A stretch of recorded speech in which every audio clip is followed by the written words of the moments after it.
बजे सभा समाप्त करनी है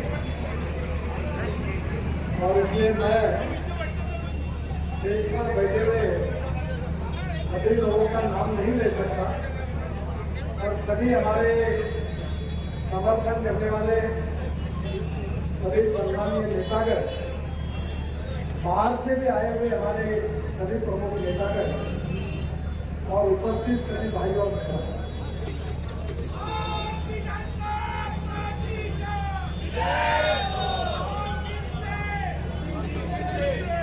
आप सबको मैं धन्यवाद दूंगा कि पिछले 10 साल नागपुर का सांसद होने का सौभाग्य मुझे मिला। इस 10 साल में नागपुर शहर में 1 लाख करोड़ रुपए के कार्य इस लोकसभा क्षेत्र में थे। केवल नागपुर में कार्य हुआ ऐसा नहीं, तो पूरे भारत देश में कश्मीर से कन्याकुमारी तक, अरुणाचल, मेघालय, त्रिपुरा, सब जगह पर कार्य करने का मौका मिला। उसके कारण रिकॉग्निशन भी मिला और 7 वर्ल्ड रिकॉर्ड मेरे डिपार्टमेंट ने ये काम करते समय किया। जैसे 7 वर्ल्ड रिकॉर्ड हुए, वैसे मुझे कुछ मेरे कामों के लिए और कुछ मैं कृषि क्षेत्र में जो काम करता हूँ एग्रीकल्चर में, उसको लेकर मुझे 9 डॉक्टरेट मिली, डिग्रीज मिली। आज अमेरिका से लेकर यूरोप के देशों में सोशल मीडिया में 4.5 करोड़ लोग मुझे देश में और बाहर सुनते हैं। मुझे कम से कम 2.5 से 3 लाख रुपए महीना इनकम मिलता है और ये पूरा पैसा मैं लोगों की सेवा करने के लिए डोनेशन दे देता हूँ। और ये जो मुझे डॉक्टरेट मिली, वर्ल्ड रिकॉग्निशन मिला, हिंदुस्तान में लोगों में रिकॉग्निशन, रिस्पेक्ट मिला, इसका कारण मैं नहीं हूं। इसका सही अर्थ में अगर इसके लिए कोई जिम्मेदार है तो मेरे सामने बैठी हुई नागपुर की जनता। अगर आप मुझे चुनकर नहीं देते तो मुझे काम करने का मौका नहीं मिलता। बहनों और भाइयों, आज हमारे देश में डेवलपमेंट की बात सब लोग करते हैं, पर डेवलपमेंट क्या होना चाहिए और कैसा होना चाहिए, इस पर चर्चाएं कम होती है। मैं जब महाराष्ट्र में मंत्री था तो मैंने एक जगह पर जॉन एफ केनेडी जी की बात सुनी थी। उन्होंने कहा था कि American roads are not good because America is rich, but America is rich because American roads are good. रोड से प्रॉस्पेरिटी आती है, विकास होता है, और इसलिए आज मुझे इसका अनुभव आया कि 2 दिन पहले मैं उत्तर नागपुर में विशेष रूप से नारी नारा क्षेत्र में घूम रहा था, तो 8-8 मंजिली, 6-6 मंजिली बिल्डिंग डेवलप हुई, क्योंकि वहां रोड अच्छे बने और 40,000 की नई बस्ती बनी। जब हमारे यहाँ आरडी के एरिया में स्मार्ट सिटी में आज मैं गया तो वहां कंक्रीट के रोड बने, तो वहां भी बड़े प्रमाण पर फ्लैट्स बन रहे, घर बन रहे, आबादी का विकास हो रहा है। स्वाभाविक रूप से नागपुर शहर अलग अलग जगह लोग जा रहे हैं, अनेक रोड बन गए। अभी मेव हॉस्पिटल से लेकर सुनील होटल तक, नकड़गंज पुलिस स्टेशन तक 4 लेन सीमेंट कंक्रीट रोड का काम शुरू हुआ। कुछ नेता लोग मेरे पास आए और उन्होंने मुझे कहा ये जो गोविंदपुरा का रोड है ये भी 4 लेन बनाओ। तो मैंने कहा मैं नहीं बनाऊंगा। बोले क्यों? मैंने पहले कहा कि गोविंदपुरा में लोगों की साइन लेके आओ कि रोड बड़ा करो, नहीं तो तुम प्रचार करोगे कि नितिन गडकरी मुसलमानों के घर तोड़ा। ये बात बिल्कुल बड़े दिल्ली साफ थे। एक समय यहाँ से काम करता। उस समय वो भी कहते थे, मैं उनको कहता था, मेरे अच्छे संबंध थे उनके साथ, कि किसी को हार्ट अटैक अगर आएगा और उसको हॉस्पिटल में एडमिट करना है तो एम्बुलेंस नहीं आ सकती, आग लग जाएगी तो फायर ब्रिगेड नहीं आ सकती। अब पॉपुलेशन बढ़ रही है, बड़े मुश्किल से मैं यही रोड पर एक फ्लाईओवर बना रहा हूँ, यानी फ्लाईओवर चढ़ने के बाद आप काफी रोड पे चले जाओगे, वो बनाते बनाते हमारे पसीने छूट रहे, इतनी तकलीफें और अड़चने आई कि मुझे लग रहा कि क्यों ये शुरू हुआ। अब प्रॉब्लम सॉल्व हो गए, ये जल्दी पूरा हो गया। मेरे हाल में मेरा घर जहाँ है वहाँ 2 किलोमीटर का रोड में 12 साल से बना रहा हूँ। गडकरी साहब आगे बढ़ो। मैंने मजाक में कहा कि दिल्ली से मुंबई 1 लाख करोड़ रुपए का 1385 किलोमीटर रोड मैंने 2.5 साल में बना लिया, पर मेरे घर के सामने वाला 2 किलोमीटर रोड बनाने के लिए मुझे 12 साल लगे। और हम इसका उपाय ढूंढ रहे हैं। अभी होलसेल किराना ऑयल एसोसिएशन को मैंने कड़न्ना के पास 47 एकड़ जगह दी और बहुत एयर कंडीशन बड़ा मार्केट बन रहा है। अब इतवारी के किराने के और ऑयल के सब व्यापारी बाहर जाएंगे, कंजेशन कम होगा। अभी गीता मंदिर के सामने 15 लाख स्क्वायर फीट का टेक्सटाइल मार्केट बन रहा है और उसमें जो बरडी मेन रोड है, केरीबाग रोड है, गांधी बाग है, इतवारी है, इसके सब टेक्सटाइल वाले वहां आ जाएंगे। वहां 1500 गाड़ियों का पार्किंग है, रेस्टोरेंट्स है, बैंक्स है। अब इस कॉन्ट्रैक्टर ने उसका डिजाइन किया है तो इतवारी और गांधी बाग का कंजेशन कम हो जाएगा। हम लोग ये जो रोड आपके यहाँ से मेन हॉस्पिटल से ये जो लकड़गंज तक 4 लेन बना रहे हैं, इसमें 6 मार्केट बना रहे हैं। कुआ बाजार, दही बाजार, लोहा बाजार, वो गंगाराम जी का ऑफिस है, वो छोटे छोटे मार्केट की जगह है, वहां पार्किंग भी होगा और वहां लोगों को दुकानें भी फिर से दे रहे हैं, ताकि किसी के पेट पर लात मारने का हमारा इरादा नहीं है। और इससे कंजेशन कम होगा।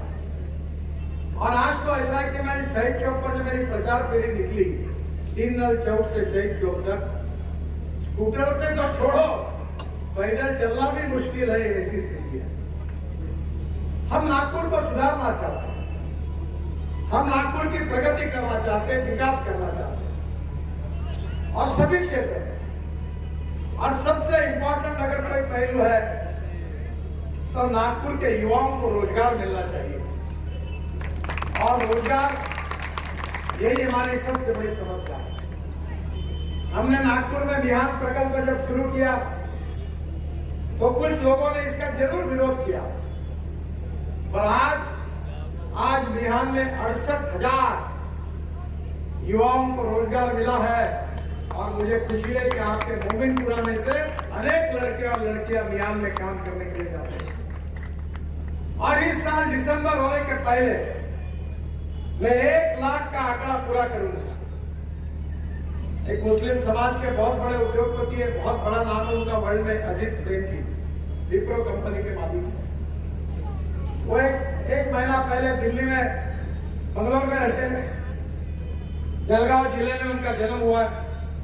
उनकी प्रॉपर्टी कितने रुपए की पता है आपको? 2,80,000 करोड़ रुपए की है। वर्ल्ड में उनकी कंपनी है, बहुत अच्छे इंसान है। वो मुझे मिलने के लिए आए और उन्होंने कहा कि बंगलोर में रिंग रोड जल्दी बना दो। मैं बंगलोर में 17,000 करोड़ का रिंग रोड बना रहा हूँ, काफी काम हो गया। फिर बंगलोर से मैसूर मैंने रोड बनाया, 3 घंटे लगते थे, अब 1 घंटे में जाना होता है। बंगलोर से चेन्नई मैं एक्सिस कंट्रोल हाईवे बना रहा हूँ, दिसंबर के पहले हो जाएगा। अभी 7 घंटे लगते हैं, 2 घंटे में हो जाएगा। तो उन्होंने मुझे कहा कि बंगलोर के अंदर में भी कुछ काम कर दो। बोला अजीज प्रेम जी, मैं एक कंडीशन पर काम करूंगा। बोले क्या? मैंने बोला जब तक विप्रो का ऑफिस नागपुर में नहीं खुलता और मेरे यहाँ के 10-15 हजार युवाओं को रोजगार नहीं मिलता, वहां पर तुम्हारा कोई काम नहीं करूंगा। तुमको नागपुर आना होगा तो मैं तुम्हारा काम करूंगा। नेताओं को चिंता उनके लड़कों की और लड़कियों की होती है।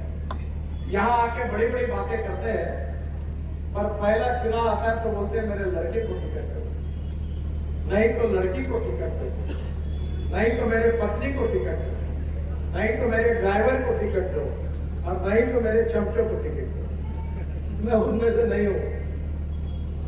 मेरा कोई लड़का राजनीति में नहीं, कोई लड़की नहीं, कोई पत्नी नहीं। आपको टिकट मांगने के लिए, वोट मांगने के लिए आप मेरे प्रचार के लिए बाहर है, और वो चुनाव लड़के कभी आपके पास नहीं आएंगे। मैंने मेरे लड़कों को कहा था कि मैं जब राजनीति में आया था तो मैं पोस्टर चिपकाता था, मेरा हैंडराइटिंग खराब था, तो काली दीवार पर मैं चूना लगाने का काम करता था। मैं याद कर रहा था, आज मैंने बब्बू होटल वालों को फोन किया, क्योंकि मुझे याद है कि 1 बजे तक चूना लगाने के बाद बहुत बार लस्सी पीने के लिए, फिर अब चाय के लिए मैं यहाँ आया हूँ। तो मैंने पूछा कि आप वहां छोड़ दिया? बोले वो मेरी किराए की जगह थी।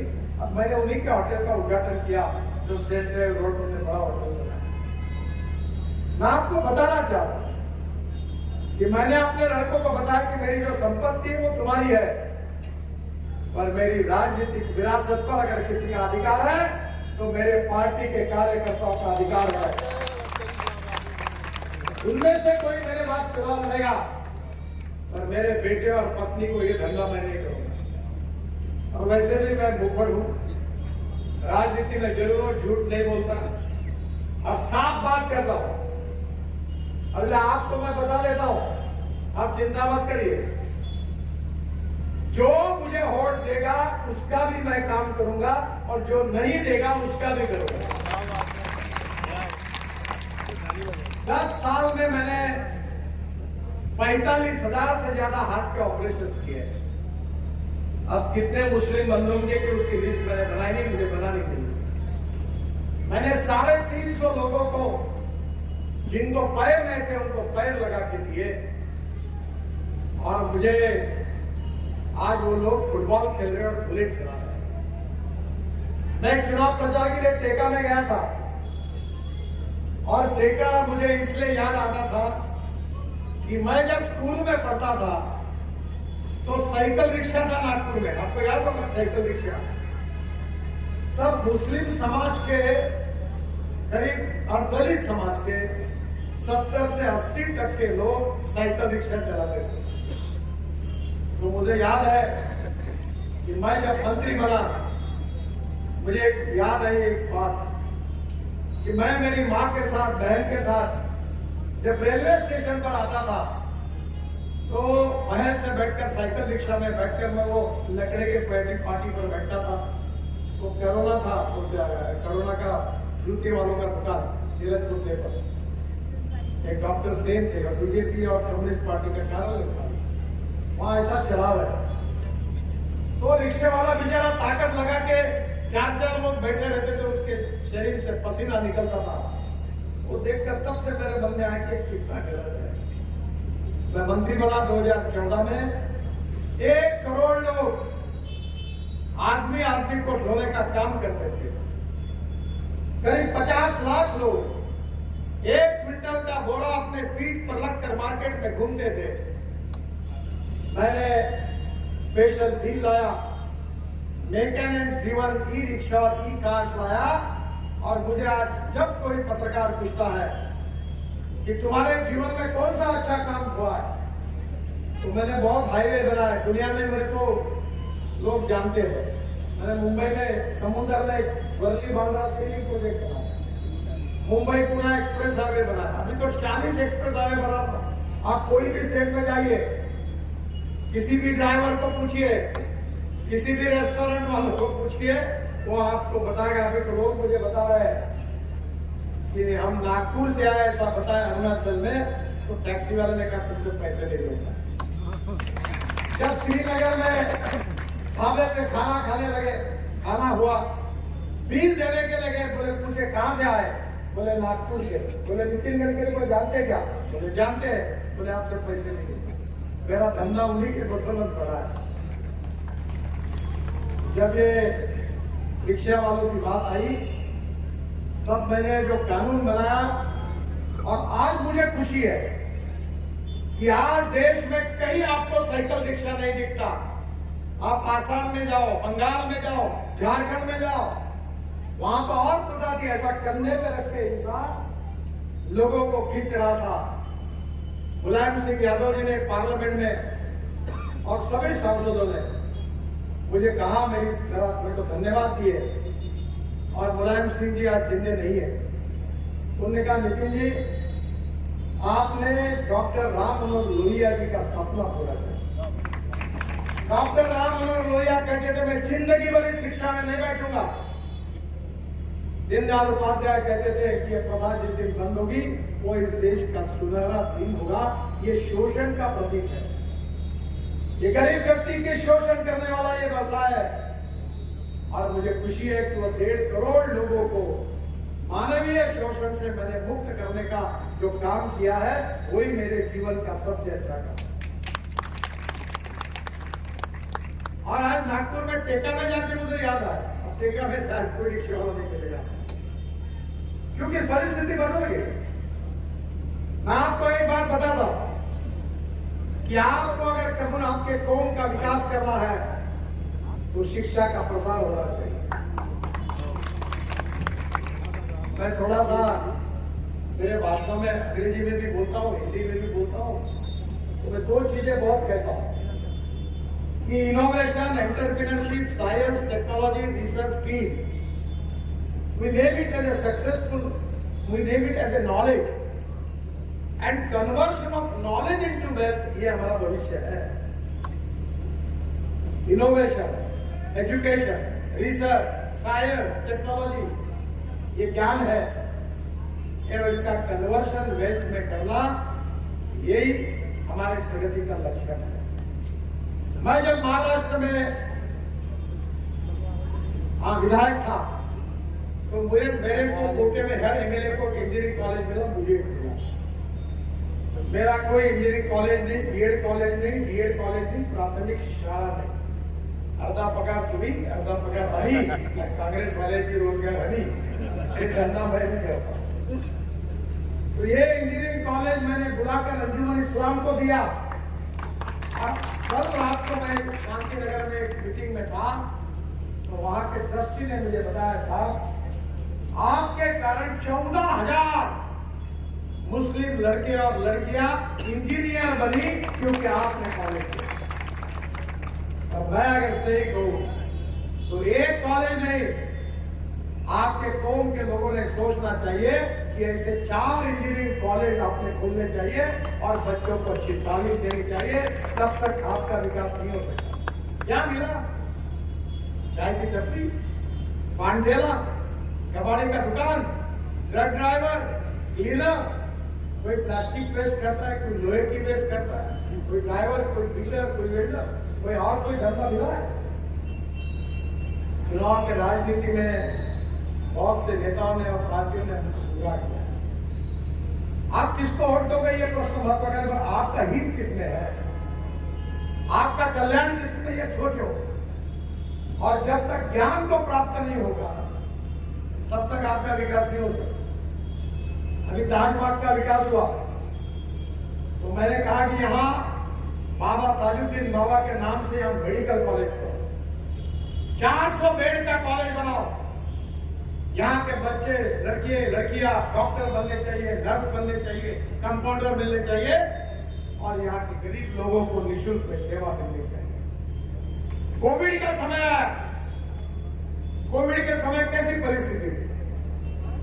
मुझे याद है कि मैं मोमिनपुरा में, मुझे पुलिस कमिश्नर और कलेक्टर ने बताया ये लोग सुनते ही नहीं है, बाहर इकट्ठा मत होकर के हम कह रहे अब हम क्या करें?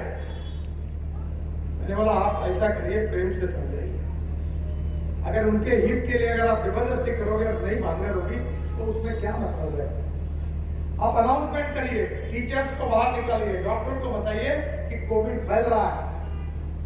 बहन और भाई, उस समय 2 महीने में नागपुर में था, उस समय ऑक्सीजन नहीं था, उस समय हवाई जहाज लाकर उसमें ट्रक डालकर भुवनेश्वर और विशाखापट्टनम हवाई जहाज गया और वहां से ऑक्सीजन भर के ट्रक आती थी।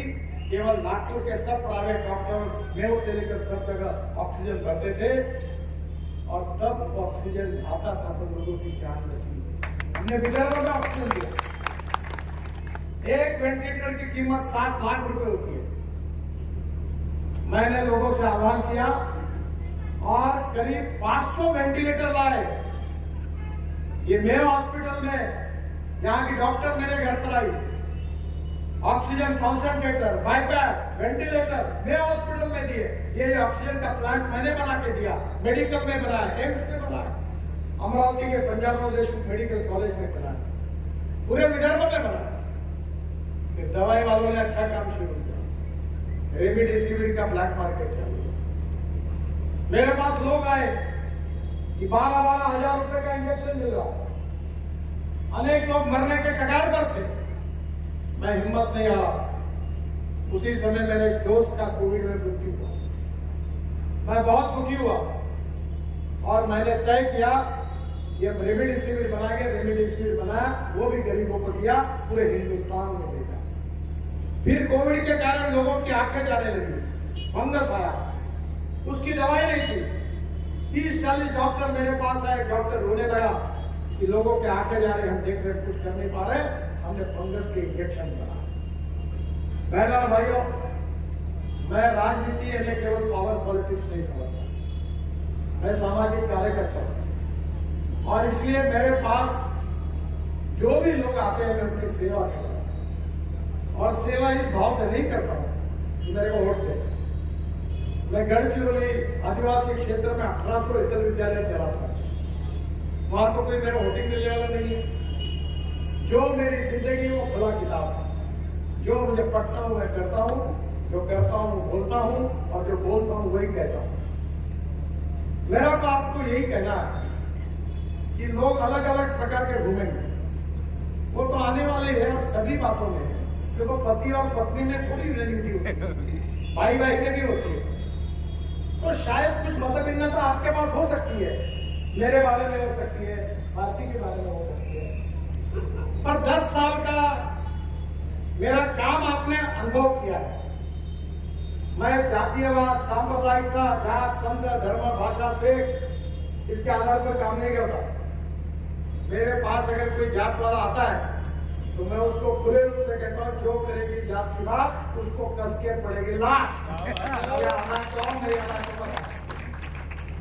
कल मुझे पता चला कि तुम्हारे में भी बहुत जाति वाले हैं, बंद करो। आप भी उसके जात से बड़ा नहीं होता, व्यक्ति उसके गुणों से बड़ा होता है। जात, पंथ, धर्म, भाषा के आधार पर कोई बड़ा नहीं होता। अब्दुल कलाम साहब को पूरा देश याद करता है, तो इसलिए नहीं कि वो मुसलमान थे, उनके कार्य के कारण याद करता है। और इसलिए मैं आपसे अनुरोध करूंगा कि आप कोई काले पीले चश्मे लेके बहुत लोग घूमेंगे। कल एक बहुत विरोध हो गया कि मैं शंकरनगर में जा रहा था तो एक नेता के घर के बाहर उसके 2 नौकर, एक पंडित और एक भाई सेवा करने वाले 4 लोग मेरे को विक्ट्री बताते थे, फोटो निकाल लिया। तो मैं आपको इतना ही बताना चाहूंगा कि 10 साल में मैंने जितना काम किया वो टेलर था और अगले 5 साल में करूंगा वो तो असली फिल्म है। और मैं आपसे अनुरोध करूंगा कि आप मेरे ऊपर विश्वास रखिए। मैंने कभी भेदभाव नहीं किया, कभी जातिवाद नहीं किया, कोई सांप्रदायिकता नहीं की। 3-3, 4-4 हजार लोग मुझे मिले, मुस्लिम बंधु भी मिले, पर मैंने कभी उनके ऊपर डिस्क्रिमिनेशन नहीं किया। और आपको ये भी बता देना चाहता हूँ, चिंता मत करना, मैं तो चुनाव जीतने वाला 100% जीतने वाला। जो वोट देगा उसका भी काम करूंगा, नहीं देगा उसका भी करूंगा।